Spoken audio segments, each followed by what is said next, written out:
అయితే ఈ ఈ క ఒక గత కొన్ని సంవత్సరాలుగా మనం చూసినట్లయితే ఈ యానిమేషన్ అనేది ఏ విధంగా దాన్ని రూపాంతరం చెందుతూ ఎంతో అభివృద్ధి చెందుతూ ముందుకొస్తుందనంటే, సినిమా ఫీల్డ్ అనే కాకుండా అన్ని రంగాల్లో కూడా ఈ ఏఐ అనేది ఒకటి ఈ మధ్యకాలంలో ఎక్కువగా వినిపిస్తూ ఉంది.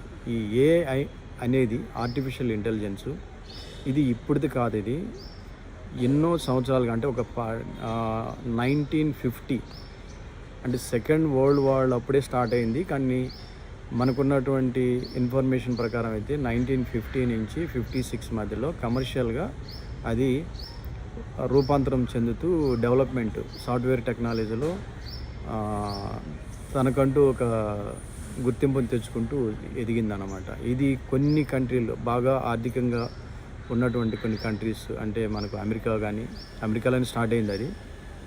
తర్వాత బ్రెజిల్ కానీ, జర్మనీ, జపాన్, ఇట్లా కొన్ని కంట్రీస్, రష్యా కానీ, చైనాస్ కానీ, కొన్ని కంట్రీస్ అన్నీ కూడా ఇప్పుడు ఏఐలో బాగా పట్టుదలించినటువంటి కంట్రీస్ ఉన్నాయి. అందులో మన ఇండియా కూడా ఉంది. అయితే ఇవంతా కూడా గవర్నమెంట్ సెక్టార్స్లోనే పనిచేస్తూ వచ్చారు. తర్వాత అది 1960s, 1970s, 1980s, అంటే ఎవ్రీ ఒక డెకేడ్కి దాని యొక్క టెక్నాలజీ పరంగా ఎంతో అభివృద్ధి చెందుతూ వచ్చింది.